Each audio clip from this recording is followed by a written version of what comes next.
क्योंकि भाई नहीं चलेगा तेरा यार, तो समझ मेरी बात, नहीं चलेगा तेरा, तो पढ़ाई लिखाई कर।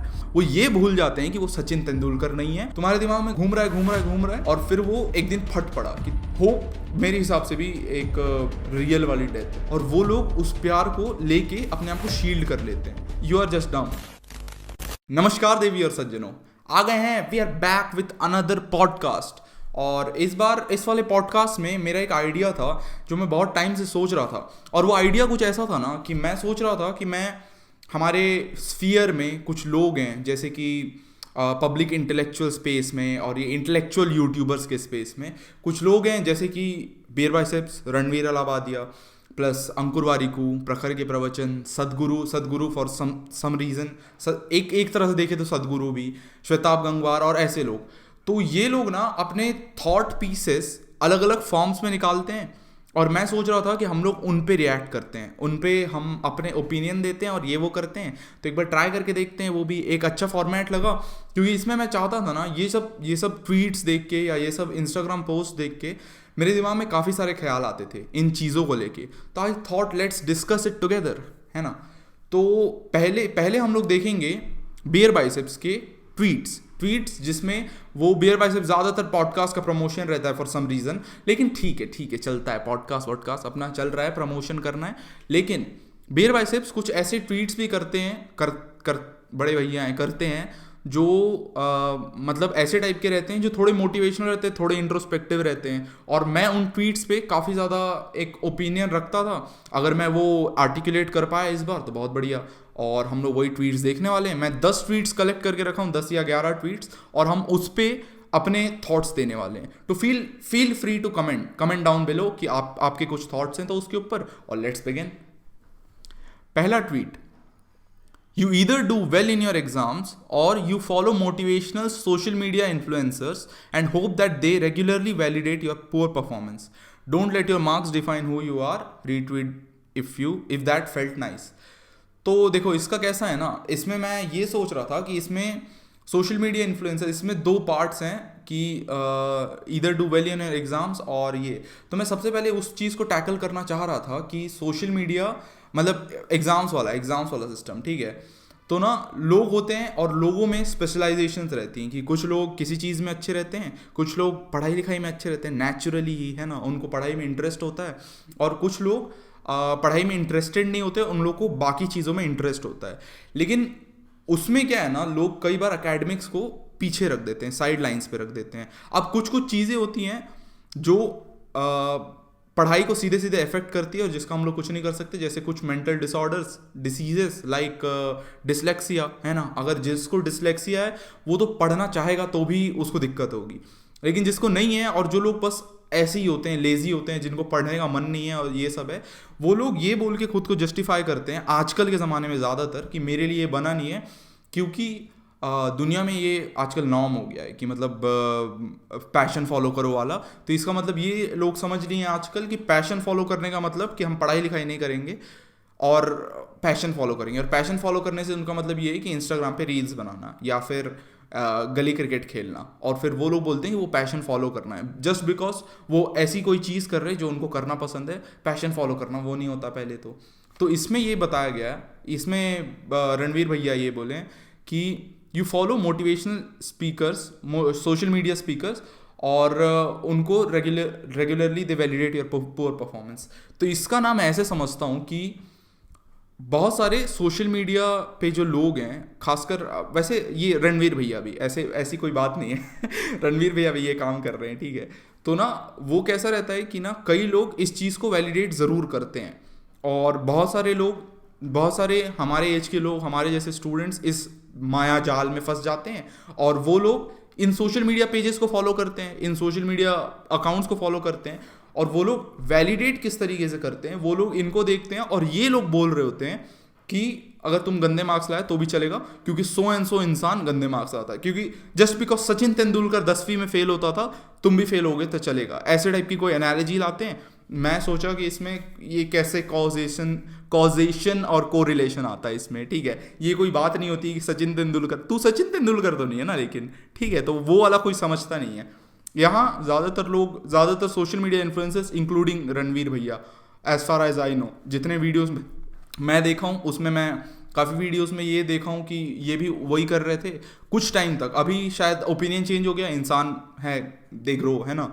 लेकिन मैं भी काफ़ी सारे इनके पुराने वीडियोस में देखा हूँ कि ये यही कर रहे थे कि गंदे मार्क्स लाने को किसी तरीके से ठीक ठाक बोलते थे कि चलता है, तुम गंदे मार्क्स लाते हो तो देखो चलता है, मतलब वो लाइफ का जस्ट अनदर फेलियर कि अगर कुछ किसी चीज़ में फेल हो गए, और फेलियर नहीं नेसेसरली लर्निंग, है ना। तो वो लर्निंग है। दिक्कत कहाँ आती है ना, जब लोग सच में इस चीज़ को एक शील्ड की तरह यूज़ करते हैं कि ऐसे किसी सोशल मीडिया चैनल में या यूट्यूब चैनल पे ये चीज़ देख लिए कि ये यूट्यूबर बोला कि सचिन तेंदुलकर 10वीं में अच्छे मार्क्स नहीं लाया, तू भी नहीं लाएगा तो चलेगा, बस अपने आप को वैलिडेट कर लिए और बोलते हैं कि चलो भैया हो गया हमारा तो, है ना। और उस चक्कर में वो साइकिल में फंस जाते हैं कि मैं अच्छे मार्क्स नहीं ला रहा हूँ पर मैं कुछ कर लूँगा। वो ये भूल जाते हैं कि वो सचिन तेंदुलकर नहीं है, और सचिन तेंदुलकर कहीं और बहुत ज़्यादा ग्राइंड कर रहा था, प्लस उसके साथ वो एक नेचुरल बॉर्न टैलेंट के साथ पैदा हुआ था। They don't get it. और सचिन तेंदुलकर वाली अपॉर्चुनिटीज़ भी नहीं है, और सचिन तेंदुलकर लिटरली गॉड बोलते हैं उनको क्रिकेट का, तो सचिन तेंदुलकर से तो कंपेयर ही मत करो। मैं हमेशा ये सोचता हूँ कि ना, अगर तुम अपने आप को किसी ऐसे इंसान से कंपेयर कर रहे हो जो ऑलरेडी सक्सेसफुल है, यू आर जस्ट डम। अगर ऐसा सोच के चल रहे हो कि ये तो किया ना, ये तो 10वीं में फेल हो रहा था, ये तो कॉलेज ड्रॉप आउट है, मैं भी कर जाऊंगा तो मेरा भी चल जाएगा। लोग ये नहीं देख रहे कि वो कॉलेज ड्रॉप आउट करके या 10वीं में ड्रॉप आउट करके वो 10वीं में जितनी मेहनत लगती उससे 10 गुना ज़्यादा मेहनत करके कहीं पहुंचा है। या Bill Gates college drop out किया तो वो अपनी कंपनी बनाने में कितना ग्राइंड मारा। यहाँ लोग वो ग्राइंड वाला पार्ट नहीं देख रहे, यहाँ लोग देख रहे हैं कि बंदा कॉलेज ड्रॉप आउट कर गया, और बस कॉलेज ड्रॉप आउट कर गया, हम भी कर सकते हैं। क्यों? क्योंकि बिल गेट्स किया था, बिल गेट्स उसके आगे किया, हु केयर्स, ऐसा हो गया है। तो हाँ, और इसके नीचे थोड़ा सा ऐसे सरकाज़म है, don't let your marks define who you are, retweet that if that felt nice.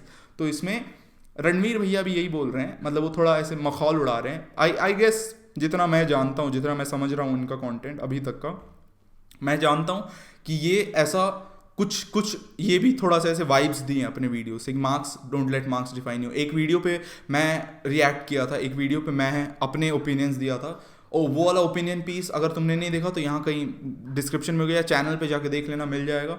वो वाले वीडियो पे रणवीर भैया भी ऐसे ही बोल रहे थे कि don't let marks define you, marks से कुछ नहीं होता ऐसा वैसा, ठीक है। और ये थोड़ा सा ऐसे जैब ले रहे हैं या क्या ले रहे हैं मैं समझा नहीं, हल्का सा सार्केज़म ज़रूर है, लेकिन ठीक है। तो इसका मतलब यही है। तो मैं बस एंडिंग नोट्स पे यही बोलूँगा कि किसी इंसान का, किसी सक्सेसफुल पर्सन का ये देख के मत सोचो कि वो इंसान तो कुछ नहीं किया, मतलब मार्क्स खराब लाया तब भी उसका चल गया तो मेरा भी चल जाएगा। क्योंकि भाई नहीं चलेगा तेरा यार, तो समझ मेरी बात, नहीं चलेगा तेरा, तो पढ़ाई लिखाई कर। और क्या रहता है, मैं एक और चीज़ सभी को बोलता हूँ, जिन लोगों को पढ़ाई में इंटरेस्ट नहीं होता, जो मेरे दोस्त भाई बंधु हैं, उनको मैं हमेशा बोलता हूँ कि अगर पढ़ाई में इंटरेस्ट नहीं है तो भी पढ़ाई करो एक डिसिप्लिन के साथ। क्योंकि पढ़ाई करते हुए तुम नॉट नेसेसरली पढ़ाई में बहुत आगे चले जाओगे अगर तुमको नहीं जाना तो, लेकिन पढ़ाई करते हुए तुम एक डिसिप्लिन ज़रूर ले आओगे अपनी लाइफ में कि पढ़ाई करता है बंदा तो कुछ करने का डिसिप्लिन है, तो वो डिसिप्लिन तुम कहीं और भी अप्लाई कर पाओगे। जैसे आगे चल के तुमको मान लो क्रिकेटर बनना है ना, तो अगर क्रिकेटर बनना है तो वो डिसिप्लिन तुम यहाँ भी अप्लाई कर पाओगे, जस्ट बिकॉज तुम्हारे पास वो डिसिप्लिन है। अगर तुम्हारे पास डिसिप्लिन ही नहीं रहेगा और तुम बस बक्कर मारते रहोगे लाइफ में तो कुछ नहीं हो रहा, ठीक है। तो वो तो क्लियर कट समझ लेना, ऐसा है, ठीक है। तो दूसरा tweet, the beauty of human life is that many motivations arise out of love.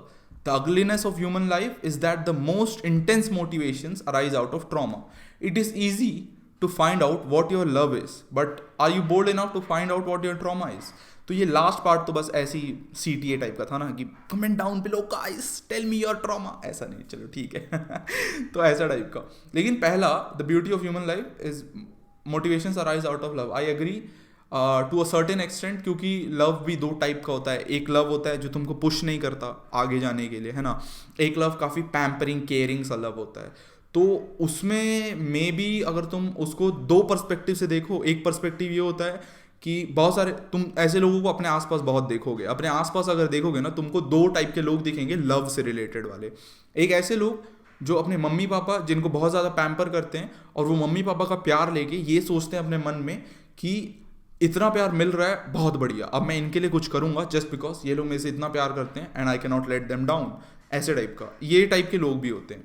और दूसरे टाइप के लोग जो होते हैं, जो मैं जहाँ तक समझता हूँ कि एक मेजॉरिटी है, मैं जितना देखा हूँ उसमें मेजॉरिटी है, आई मे बी रॉन्ग, है ना। तो मैं मेजॉरिटी में ये देखा हूँ कि ज़्यादातर लोग ऐसे हो जाते हैं जिनको मम्मी पापा से प्यार मिलता है और वो लोग उस प्यार को लेके अपने आप को शील्ड कर लेते हैं कि मतलब मैं मेहनत नहीं करूँगा जस्ट बिकॉज मम्मी पापा तो है ना संभालने के लिए, तो लोग उनको सेफ्टी नेट की तरह ट्रीट करते हैं और कई बार मम्मी पापा ज़्यादा पैम्पर कर डालते हैं बच्चों को और वो बच्चे फिर एकदम ज़्यादा पैम्पर्ड हो जाते हैं, फिर उनका कुछ नहीं होता, ठीक है। तो मतलब वो लोग फिर ज़्यादा कुछ नहीं कर पाते जस्ट बिकॉज उनके मम्मी पापा उनको ज़्यादा ही प्यार करते थे। दूसरा टाइप का प्यार होता है पुश करने वाला प्यार, कि एक इंसान है, मम्मी पापा भाई बहन कोई भी हो सकता है, रिलेशनशिप किसी भी टाइप की, फ्रेंडशिप किसी भी टाइप की, तो अगर वो उसमें एक टाइप का ये प्यार होता है जो प्यार तुमको पुश करता है कि मतलब देखो भैया मेरा तो है सब कुछ यहाँ पे सही है, हमारा जो भी है सब सही है, तेरे को आगे बढ़ना है लाइफ में। बहुत सारे अच्छे रिलेशनशिप्स मेरे हिसाब से, अच्छी फ्रेंडशिप्स मेरे हिसाब से इस टाइप की होती हैं कि लोग को they tell you as it is, है ना, कि मतलब अगर तू मेहनत नहीं कर रहा है, कहीं पे स्लैक कर रहा है तो बता देते हैं, अगर तुम यहाँ ऐसा कहीं पे स्लैक कर रहे हो वो लोग बता देते हैं, अगर तुम अच्छा कर रहे हो तो लोग अप्रिशिएट भी करते हैं, लेकिन वो तुमको हमेशा पुश करते हैं आगे बढ़ने के लिए।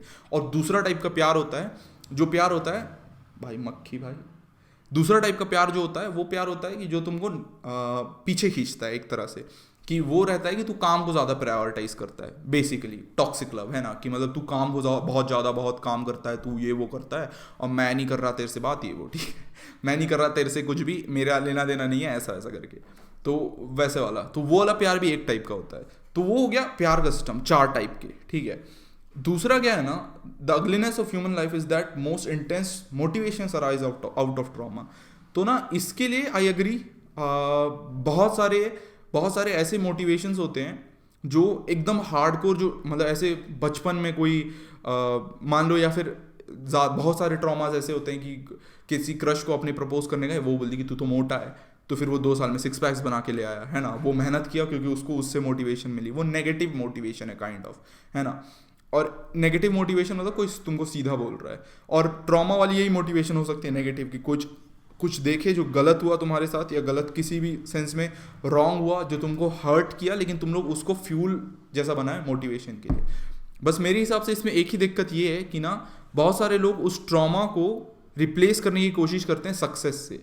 अगर किसी चीज़ में मान लो प्यार में धोखा मिल गया फॉर एग्जांपल, है ना, या फिर मम्मी पापा प्यार नहीं करते जस्ट बिकॉज तुम नल्ले हो टाइप के, ठीक है, नल्ले हो नहीं मतलब ऐसे काम नहीं, पढ़ाई नहीं करते, ठीक है, तो मम्मी पापा उतना ध्यान नहीं देते, तो बहुत सारे लोग उस चीज़ को यूज़ करके ऐसा सोचते हैं कि मतलब वो लोग उसको ट्रॉमा को यूज़ करके वो लोग बढ़ तो जाते हैं आगे, लेकिन वो ट्रॉमा का जो गैप रहता है लाइफ में वो कभी फिल नहीं कर पाते, तो वो ट्रॉमा ना मन में रह जाता है, और वो लोग सक्सेसफुल बहुत हो जाते हैं लेकिन they are not necessarily happy और कॉन्टेंट विद देयर लाइफ। तो मेरे हिसाब से trauma you can use that as motivation, but do not use the success from the trauma to fill up the void which is left by the trauma, है ना, तो वैसे type का। तो अगर वो नहीं कर रहे और वो ट्रॉमा को यूज़ कर रहे हो सक्सेसफुल होने के लिए, और फिर आगे चल के उस ट्रॉमा को भी फिल कर रहे हो, उस चीज़ को रेक्टिफाई कर रहे हो, और वो किसी भी तरीके से कर सकते हो। अगर किसी रिलेशनशिप में दिक्कत है जाके उससे मतलब बात कर लिए, है ना, रेक्टिफाई कर लिए। और दूसरा टाइप का हो सकता है उस ट्रॉमा को थेरेपी के पास जाके या कहीं भी जाके कुछ समझ के उस ट्रॉमा एज अ होल को रेक्टिफाई कर रहे हो, ना कि उसको सक्सेस से कवर करने की कोशिश कर रहे हो। तो अगर उस टाइप का ट्रॉमा अगर तुमको मोटिवेशन दे रहा है तो ये एक तरीका हो सकता है मेरे हिसाब से उससे डील करने का। उससे वो ट्रॉमा लेके सीधा ऐसा नहीं हो जाना है कि ट्रॉमा ले ली अब सक्सेसफुल होना है, वो ट्रॉमा वहीं है लेकिन, है ना, वो फिर डीप रूटेड इश्यूज हो जाते हैं लाइफ में, और वो कभी होने मत देना। हमेशा अपना ट्रॉमा रेक्टिफाई जरूर करो, लेकिन उसको मोटिवेशन की तरह यूज करोगे तो काफी बड़ा मोटिवेशन है वो रियल में। या third tweet, too many souls fear death without fearing the death of hope, the true death. तो यहाँ मतलब डेथ की बात हुई है भाई, डेथ से रणवीर भाई का ऐसे ऑब्सेशन डेथ इनके पॉडकास्ट में देखे हो तुम, इनके पॉडकास्ट में भैया काफ़ी ज़्यादा डेथ के बारे में बात करते हैं, आई लव डेथ वाला है ऐसा, I am fascinated by death ऐसे वाला है।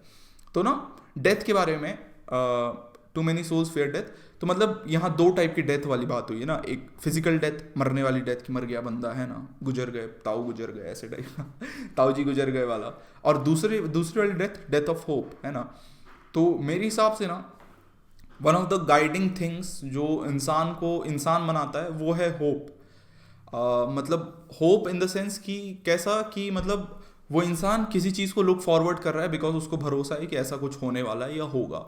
मे बी होप का मैं एक मोटा मोटा डेफिनेशन दे रहा हूँ कि मतलब वो हिम्मत नहीं हार रहा है और वो सोच रहा है कि कुछ अच्छा होगा, क्योंकि वो होप रखा हुआ है, हिम्मत रखा हुआ है और एक आशा रखा हुआ है। अब लोग डरते हैं, इसमें बोला गया है कि लोग डरते हैं रियल वाली डेथ से, फिजिकल डेथ से, लेकिन ट्रू डेथ जो है वो है होप की डेथ, ठीक है। और I agree, kind of agree, मतलब मैं इसमें मे बी मेरे को मतलब इसमें एक तरह से सही है, मतलब थोड़ा सा इसमें और नुआंस हो सकता है, लेकिन एक तरह से सही है, क्योंकि अगर इंसान के अंदर से होप खत्म हो गई तो कंसिडर देम एज डेड, क्योंकि एज गुड एज डेड, क्योंकि फिर होप खत्म हो गई ना तो मतलब काफ़ी कुछ खत्म हो जाता है इंसान के अंदर। और होप काफ़ी ज़्यादा एक ऐसी चीज़ रहती है जो इंसान को प्रोपेल करती है आगे बढ़ने के लिए। और लाइफ में आगे नहीं बढ़ रहे हो तो consider that person as dead, क्योंकि अगर वो आगे नहीं बढ़ रहा है, वो स्टेगनेंट हो गया है। तो कभी भी देखें ना, रिवर बॉडी अगर है तो रिवर बॉडी जो मूविंग है वो एक लाइव रिवर है ना, मतलब उसके अंदर ऑर्गेनिजम्स फ्लरिश कर रहे हैं, ये वो कर रहे हैं, और वो अच्छा रिवर है जिससे लोग भी कुछ लेना चाहेंगे और कुछ देना चाहेंगे।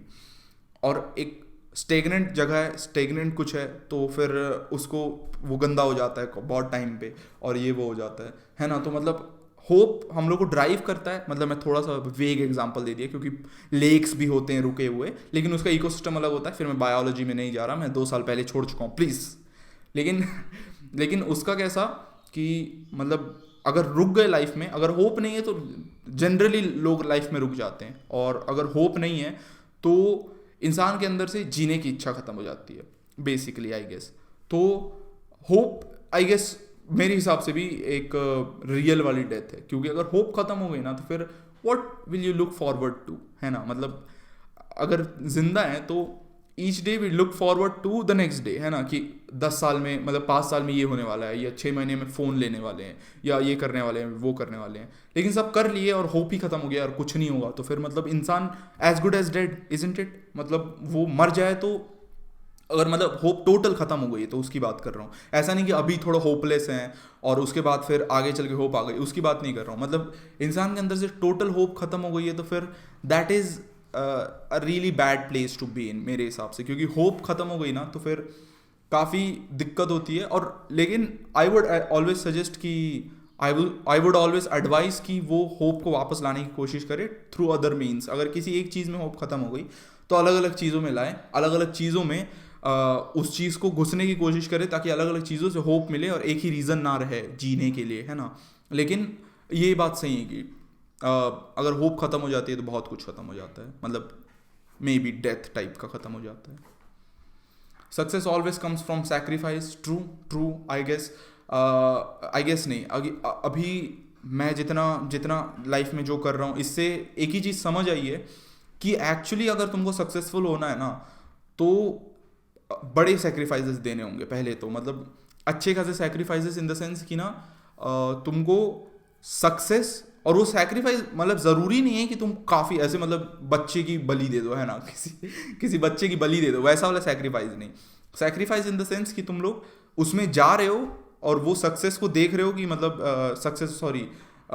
कुछ देख रहे हो कि ये काम करना है, उसमें तुमको काफ़ी कुछ सेक्रीफाइस करना पड़ेगा, क्योंकि अगर सेक्रीफाइस नहीं किए तो just remember you will not go anywhere, मतलब। और वो सेक्रीफाइस कुछ भी हो सकता है, सेक्रीफाइस कंफर्ट का हो सकता है, सेक्रीफाइस में भी पैसे का हो सकता है, सेक्रीफाइस में भी थोड़ा सैनिटी का हो सकता है अगर तुम एक हाई लेवल पे पहुंचना चाहते हो, क्योंकि देखियो सब बहुत हाई लेवल म्यूजिशियंस बहुत दिमाग से मेस्ड अप रहते हैं, तो बहुत सारे लोग उसका भी ट्रेड ऑफ कर लेते हैं। लेकिन सक्सेस बिना सेक्रीफाइस के नहीं आता। अगर तुम्हारे पास बिना सेक्रीफाइस के सक्सेस आ गया है और हो गया है तो just consider yourself as a fluke. अगर तुम 1 साल भी चल गए और सक्सेसफुल रह गए तो वो नॉट नेसेसरली हमेशा चलेगा, और अगर लॉन्ग टर्म गेम में देखो तो वो नहीं चलेगा। इसलिए success will come from sacrifice.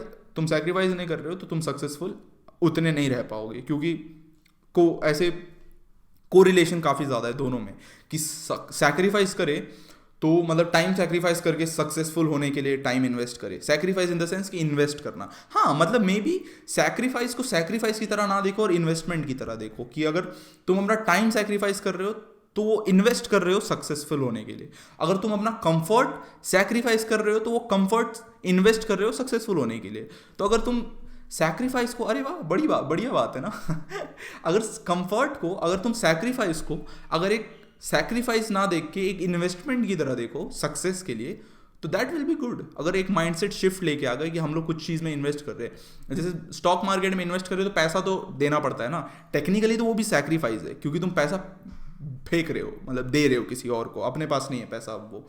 लेकिन अगर तुम देखो तो फिर या that can be considered as investment. तो सक्सेस के ऊपर जो सैक्रिफाइस करते हो, कंसिडर दैट एज इन्वेस्टमेंट, और जिससे तुमको कोई रिटर्न नहीं मिलेगा वो सैक्रिफाइस है। लेकिन सक्सेसफुल होने में, अगर तुम काम करने में इन्वेस्ट कर रहे हो, सैक्रिफाइस कर रहे हो, तो वो तो पक्का इन्वेस्टमेंट है, क्योंकि आज नहीं तो कल वो एक रिटर्न देगी अगर तुम सही डायरेक्शन पे हो। ठीक है, तो ये nice thought.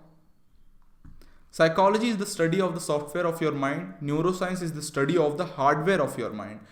True understanding only happens when you combine the learnings of these two subjects, dive deeper into your own mind through study.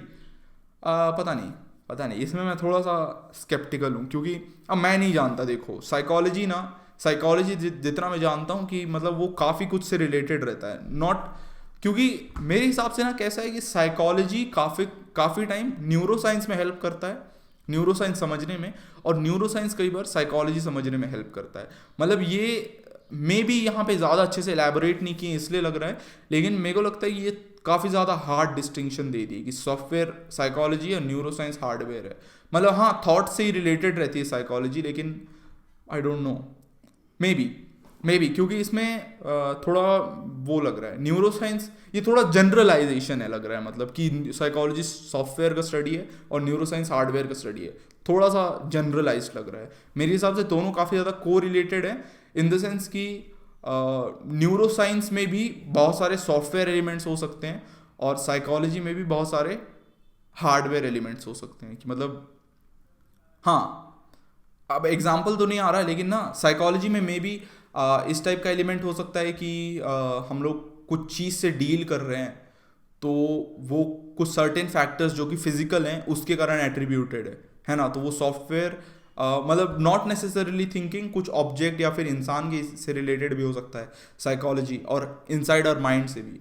और न्यूरोसाइंस कई बार फीलिंग्स में भी आ सकता है, मतलब मैं इसको एलैबोरेट नहीं कर सकता, may be will make a separate, अगर चाहिए होगा तो बता देना। अगर हम लोग को एक ओपिनियन पीस इस पे देना है तो हम लोग इस पे अच्छे से स्टडी करके आएंगे न्यूरोसाइंस और साइकोलॉजी पे, और इस पर डिबेट करेंगे यार।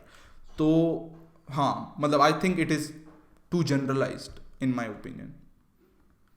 The next tweet is all man, अच्छा ये वो वाला है, फेमिनिस्ट नहीं भाई, फेमिनिस्ट वाला नहीं है, ये वो वाला है। ये ऐसा एक है कमेंट, एक ट्वीट ऐसा है जो ना इंसानों पर्टिकुलरली मेन के ऊपर है।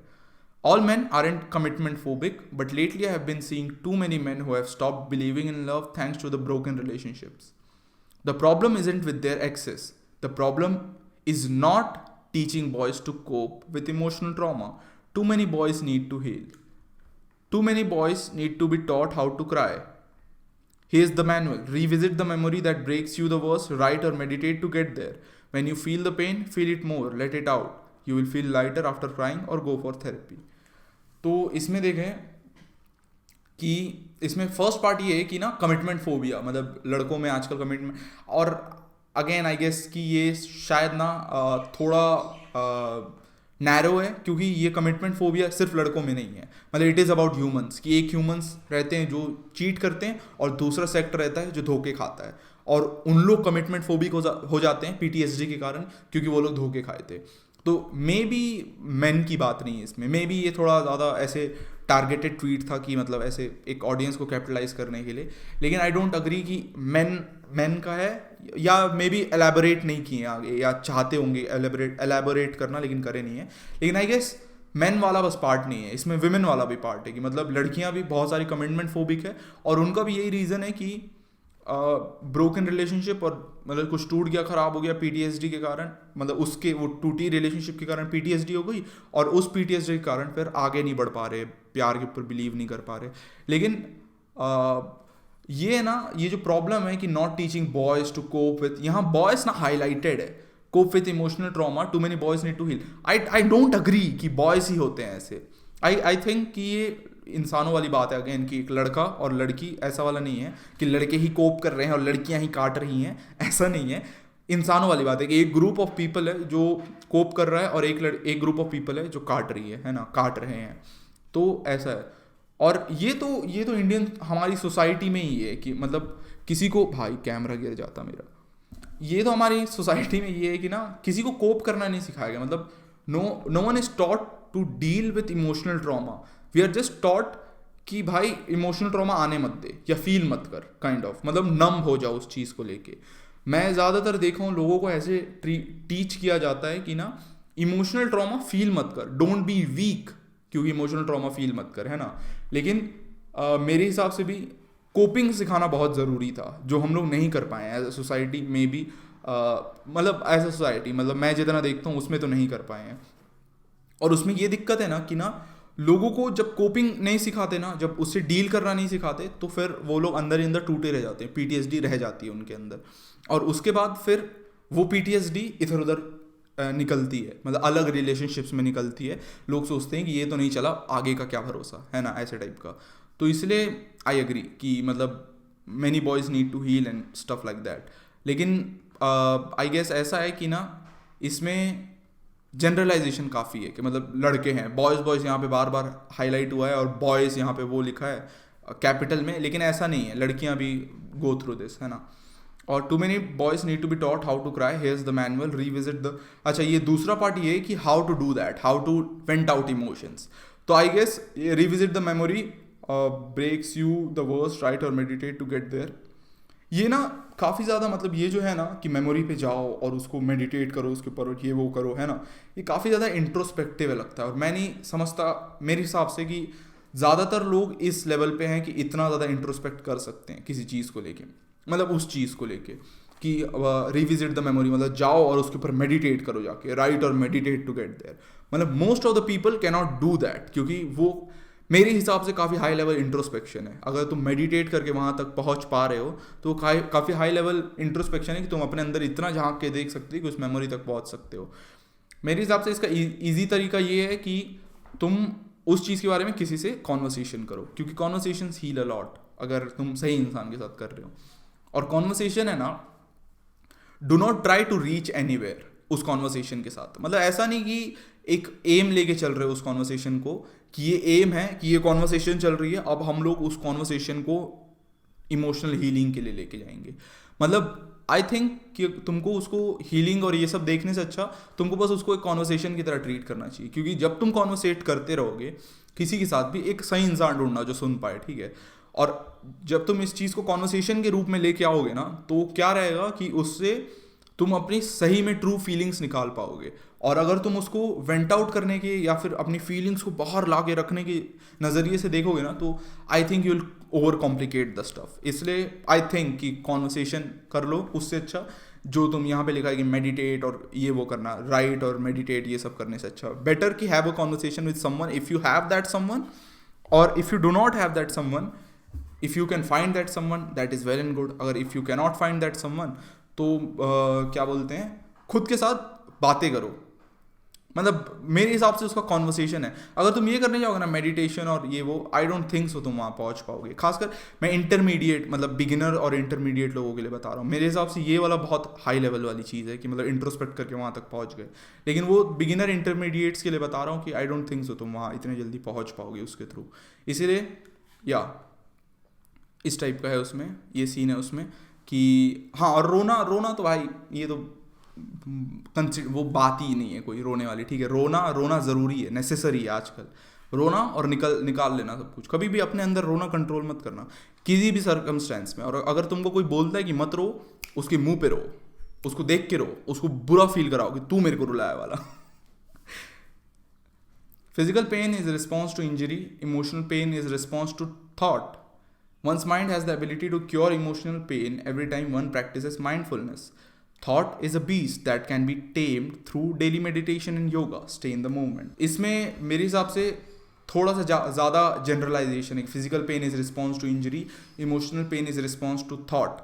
इमोशनल पेन जो है आई डोंट थिंक सो वो रिस्पॉन्स टू थॉट है। मतलब वो जो इमोशनल पेन है वो may be response to feelings है। मतलब इट इज़ नॉट नेसेसरी कि तुम उस चीज़ को सोचो, थॉट थिंक करो उस चीज़ को लेके, लेकिन इमोशनल पेन कई बार फीलिंग्स के कारण आता है। तो I guess mix of both thoughts and feelings and a lot of other stuff, वो होता है इमोशनल पेन। फिजिकल पेन तो ऑब्वियसली इंजरी से आता है ना, मतलब कुछ हो गया फिजिकली, कुछ लग गया तो, और फिजिकल पेन भी इंजरी से नहीं आता, कई बार इंजरी नहीं होती है लेकिन बॉडी किसी चीज़ का इम्पल्स देता होता है।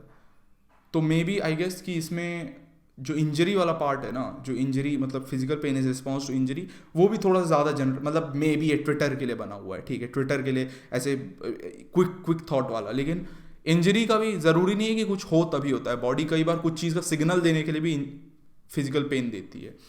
और इमोशनल पेन जो है वो रिस्पॉन्स थॉट का नहीं होता, फीलिंग्स का भी होता है, इमोशंस का अपना थॉट्स का भी होता है और फीलिंग्स का भी होता है, तो वो दोनों मिक्सड है। और इस चीज़ को फर्स्ट टू लाइन्स में काफ़ी जनरलाइज किया गया है, तो I don't agree with that, लेकिन पार्शियली ट्रू टाइप का है। One's mind has the ability to cure emotional pain every time one practices mindfulness. Again, मतलब अपना meditation पे आ गए, one's mind has emotional pain cure करने का mindfulness है। तो मैं तो नहीं बता सकता कि emotional, क्योंकि मैं mindfulness practice नहीं करता हूँ, तो maybe that is the cure to emotional pain। करके देखो, अच्छा हुआ तो अच्छा हुआ, है ना। लेकिन आई गेस इमोशनल पेन मेरे हिसाब से तब ठीक होता है, तब हील हो पाता है जब तुम उस चीज़ को रेक्टिफाई करने के लिए कुछ स्टेप्स लेते हो। नॉट दैट कि तुम जाके उस चीज़ को सीधा सीधा हेड ऑन फेस करो, बट आई गेस उस चीज़ के ऊपर कुछ एक्शन लेने से, कि मतलब जैसे तुमको किसी चीज़ का इमोशनल पेन हुआ तो तुम पहली बात तो कॉन्वर्सेशंस करो उसको लेके, दूसरी बात उस चीज़ को लेके खुद के साथ इंट्रोस्पेक्ट करो। I guess emotional pain heal करने का बहुत बड़ा पार्ट इंट्रोस्पेक्शन है, कि मतलब खुद के साथ सोचो कि क्या सही है, क्या गलत है, क्या हो रहा है, क्या नहीं हो रहा है। और जब ये सोचोगे ना तो तुमको काफ़ी चीज़ों के ऐसे आंसर्स मिल जाएंगे कि मतलब किस टाइप का क्या होगा। और इंट्रोस्पेक्शन प्लस माइंडफुलनेस, अगर मैं तो प्रैक्टिस नहीं किया तो मैं जानता नहीं, लेकिन कर सकते हो। और दूसरा ये पार्ट है ना कि मतलब इमोशनल पेन से कभी भी डील करना है तो उसको मतलब एक गोल की तरह मत लो, एक प्रोसेस की तरह लो। मतलब मैं बहुत ज़्यादा बार बार इस चीज़ को रिपीट करता हूँ कि गोल की तरह मत लो, प्रोसेस की तरह लो। और इमोशनल पेन से डील करना है तो उसको एक प्रोसेस की तरह देखो जिसमें मल्टी फोल्ड्स होंगे, मतलब मल्टीपल फोल्ड्स होंगे, मल्टीपल एवेन्यूज़ होंगे वहाँ तक पहुँचने के, इमोशनल पेन हील करने के। वो कॉन्वर्सेशंस हैं, इंट्रोस्पेक्शन है, माइंडफुलनेस है, जैसा कि ये बोल रहे हैं। मैं एक्सपीरियंस नहीं किया तो मैं 100% बता नहीं सकता माइंडफुलनेस से होता है या नहीं, लेकिन माइंडफुलनेस एक है। और ऐसी चीज़ें, thought is a beast that can be tamed through daily meditation and yoga, stay in the moment. If you tame your thoughts, I don't think so that is a good thing. अगर if you tame your thoughts, अगर negativity अगर tame करने जा रहे हो तो maybe that is good कि negativity अपने दिमाग में आने नहीं दे रहे हो। लेकिन if you tame your thoughts, I think thoughts should be allowed to function in chaos. मतलब केओटिक थॉट्स रहते हैं ना तो काफ़ी कुछ तुम ब्रीड करोगे। मैं हमेशा एक चीज़ बोलता हूँ कि chaotic in thought, organise in action. तो अगर तुम वो लेके चल सकते कि थॉट है और हम उसमें केओटिक रहेंगे, हम लोग बहुत सारी चीज़ें सोच रहे हैं, बहुत सारी चीज़ें अपने दिमाग में चल रही है, और एक्शन में अगर तुम जस्टिफाइड रहोगे, एक्शन में ऑर्गेनाइज रहोगे तो कोई दिक्कत नहीं है। लेकिन थॉट को टेम मत करो। I don't think so you should tame your thoughts. Professional grudges lead to better decision making, personal grudges lead to suffering. Very important to know the difference. Personal grudges don't always lead to suffering मेरे हिसाब से। Personal grudges may also lead to liberation. If you think about it, अगर तुम किसी toxic इंसान से personal grudge लेके बैठे हो तो you will at some point liberate your self from that toxic इंसान, क्योंकि वो तुम सफ़र नहीं करोगे, तुम्हारे दिमाग में घूम रहा है और फिर वो एक दिन फट पड़ा कि भैया तू है टूचिया, तू निकल यहाँ से मेरी लाइफ से, है ना। और पर्सनल ग्रज फिर तुमको लिबरेशन की तरफ ले गया। तो वो ट्रॉमा वाली बात है ना, मेरे को लगता है ये पर्सनल ग्रजेस ये थोड़ा सफरिंग बोल दिए, लीड टू सफरिंग सीधा। और इसके पहले वाले में बोल रहे थे कि trauma leads to greatest of motivations. तो I don't think so he agrees with his own thoughts, है ना कहीं, क्योंकि पर्सनल ग्रजेस कहीं ना कहीं ट्रॉमा से कोरिलेट करती हैं कि पर्सनल ग्रजेस और ट्रॉमा, क्योंकि ग्रज लेके बैठे हैं क्योंकि ट्रॉमा कुछ हुआ है, तो ऐसे टाइप का है ना, मतलब एक पार्ट हो सकता है उसका। और वो यहाँ सफरिंग बोल रहे हैं और वहाँ उसका मोटिवेशन लाया कर रहा था। तो आई डोंट थिंक सो कि दे लीड टू सफरिंग, ठीक है। आई थिंक कि पर्सनल ग्रजेस अगर है तुम्हारे अंदर तो they may lead to good things, अगर तुम उसको सही जगह चैनल कर रहे हो, अगर लिबरेट करने में हेल्प कर सकती है, अगर तुम टॉक्सिक इंसान को अपने दिमाग लाइफ से निकालना चाहते हो तो। और अगर नहीं तो they will always lead to suffering. अगर तुम पर्सनल ग्रजेस को दिमाग में लेके बस घुस गया है तुम्हारे दिमाग में कि पर्सनल यही इंसान है और इसी के साथ मैं हेट करता हूँ इसको, तब they will lead to suffering, या लेकिन too generalised. Ninth, healing begins when you replace your love for hate with your love for love. Oh, healing begins when you replace your love for hate with your love for love. Hate sits inside you and causes more harm to you than it does to the object of hatred. For the sake of your own healing, replace hate with love, gossip with ideas, complaints with gratitude. मैं जहाँ तक मैं समझ रहा हूँ ना, ये थोड़ा सा ज़्यादा ऐसे फील गुड टाइप का थॉट है, ठीक है, मतलब I don't agree with this, क्योंकि healing begins when you replace love for hate with love for love. अगर मतलब ये तो खाली कोट देने वाली बात थी, ठीक है। अगर लव फॉर हेट है, कोई हेट से प्यार नहीं करता, आई डोंट थिंक सो, मतलब they are to indulge in it, they are may be addicted to it, but I don't think so कोई हेट करने से प्यार करता है ना। और दूसरा लव फॉर लव, ये कोई ऐसे रिप्लेस नहीं कर सकता, क्योंकि दोनों अलग अलग चीज़ें हैं। मतलब लव एक अलग ही इमोशन है और हेट जो इंसान के अंदर से आ रहा है वो अलग ही इमोशन है। वो ऐसा नहीं कि मैं हेट से प्यार करता हूँ तो मैं हेट करता हूँ और लव से प्यार करता हूँ तो मैं लव करता हूँ, ठीक है, ऐसा वाला सीन नहीं है मेरे हिसाब से। हेट अगर किसी के दिमाग में है ना, तो वो काफ़ी ज़्यादा एक पर्सनल स्पेस से आती है जहाँ पे इंसान खुद ठीक नहीं है, तब जाके वो हेट करता है। तो I don't think so, first lines के साथ मैं एग्री नहीं करता।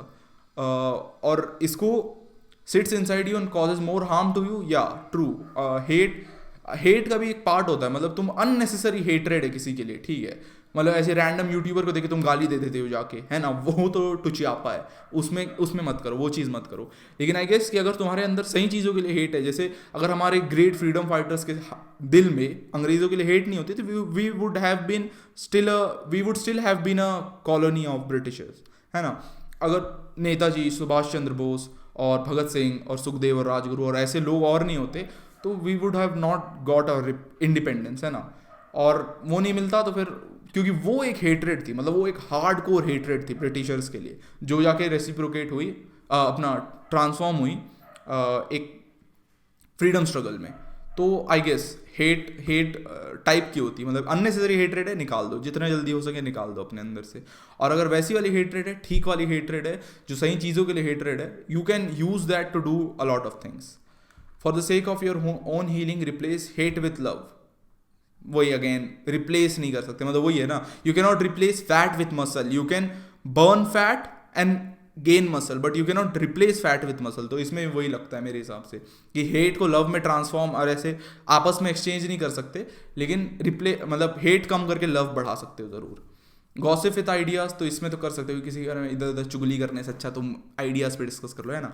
और कंप्लेंट्स विद ग्रेटिट्यूड, मतलब हाँ दिक्कत होती है, कंप्लेनिंग तो सबसे टूचिया बात है दुनिया में सबसे, मतलब किस बात की क्यों कंप्लेन कर रहे हो, कुछ नहीं हो रहा है कंप्लेन करके, तो उसके लिए कुछ एक्शंस ले लो अगर कंप्लेन इतनी दिक्कत है लाइफ में, है ना।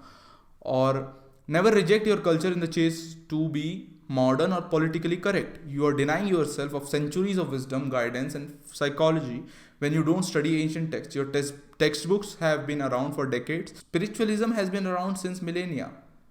I don't know कि ये spiritualism किस चीज़ को बोल रहे हैं। millennia स्पिरिचुअलिज्म मेरे हिसाब से जब से कॉन्शियसनेस गेन किया था तब से स्पिरिचुअल साइड था उसका, मतलब बहुत सारे लोग उसको अभी तक टच नहीं किए हैं, लेकिन तब से इंसान के अंदर एक स्पिरिचुअल साइड था जब से वो कॉन्शियसनेस गेन किया था। और हाँ, ये तो बात सही है कि मतलब कल्चर को, मैं तो इसमें कुछ बोलना भी नहीं चाहता, कल्चर को जो लोग रिजेक्ट कर रहे हैं जस्ट टू बी मॉडर्न और समथिंग, वो लोग बेवकूफ़ हैं, प्लेन एंड सिंपल। क्योंकि भैया कल्चर से ही तुम आए हो, जो तुम्हारे थॉट प्रोसेस, जो तुम्हारे आसपास चीज़ें हैं ना, वो तुम्हारे कल्चर के कारण ही है और तुम्हारे कई सालों पुराने हिस्ट्री के कारण ही है। तो वो ऐसे कुछ भी ऐसे नया नहीं हो जाता है, मतलब यहाँ इंडिया में जो चल रहा है वो कुछ पिछले 100 साल में नहीं हुआ है, वो हमारी कलेक्टिव जब से सिविलाइजेशन चालू हुई है उसी का थॉट बस मॉडिफाई हो के यहाँ तक पहुँचे हैं। वैसे अमेरिका का है, वैसी ब्रिटेन का है, जो भी है ना, वेस्ट जिसको बोलते हैं, वैसी रशिया का है। और वहाँ के लोगों का माइंडसेट बहुत ज़्यादा उनके हिस्ट्री के ऊपर डिपेंड करता है। तो तुम अपने आप को होशियार मत समझो just because you are born right now, है ना, मतलब इस एज में बॉर्न हो, इसका मतलब ये नहीं कि तुम्हारा कल्चर का कोई इम्पैक्ट नहीं है तुम्हारे सोच के ऊपर, क्योंकि वो बहुत ज़्यादा इम्पैक्ट है। तुम नहीं मानते तो मत मानो, लेकिन बहुत ज़्यादा इम्पैक्ट है। इसलिए तो इंडिया अभी भी दिमाग से कॉलोनाइज्ड है, इसलिए तो हम लोग इंग्लिश को सुपीरियर लेवल पे लेके जाते हैं और हिंदी को नीचे समझते हैं, क्योंकि कॉलोनाइज्ड है। कौन बताया? वहाँ तो चाइना वाइना में तो बढ़िया चलता है, चाइनीज़ बोलते हैं, मैंडरिन बोलते हैं। अपना ही हम लोग का ही चोचला है कि हम लोग हिंदी में नहीं करेंगे, इंग्लिश में करेंगे सब कुछ ऐसा ऐसा करके। तो ना बेवकूफ़ है जो कल्चर को रिजेक्ट करता है ये बोल के। बाकी true, I agree with that. So those are the thoughts. इतने थॉट्स थे, तो इतने थॉट्स पे मैं रिएक्ट कर दिया, 10 ट्वीट्स थे। तो if you like this video please show your support. मैं पहले ही बोलता हूँ, मैं डिस्क्रिप्शन में लिख के रखा हूँ, मैं कोई इंटेलेक्चुअल बनने नहीं आया। I just want to build a community because I like thinking out loud, है ना। तो मैं थिंकिंग आउट अलाउड वाला सीन है, हाँ, तो I have many thoughts about it. इसके कारण मैं ये सब वीडियोस बनाता हूँ। तो अगर ये वीडियोस पसंद आती है और कनेक्ट होना चाहते हैं, कम्युनिटी बनाना चाहते हैं, तो प्लीज़ कंसिडर सब्सक्राइबिंग। और अगर और कुछ किसी चीज़ पे रिएक्ट करना है और किसी चीज़ों पे ओपिनियन पीसेस निकालने हैं और कोई चीज़ चाहते हैं आप लोग, तुम लोग, जिस पे मैं कुछ बात करूँ और हम एक कम्युनिटी की तरह किसी चीज़ पे डिस्कस करें, तो please leave a comment below और समथिंग लाइक दैट। और बस इतना ही था कहने को। लाइक कर देना, सब्सक्राइब कर लेना और शेयर वेयर कर लेना जो भी तुम्हारे दोस्त होंगे जो ऐसी कॉन्वर्सेशंस में इंटरेस्ट रखते होंगे, क्योंकि I like having these conversations. आगे चल के maybe we'll invite you all and have a conversations like that, है ना। लेकिन टिल देन बस इतना ही था कहने को। मैं जा रहा हूँ, बाय।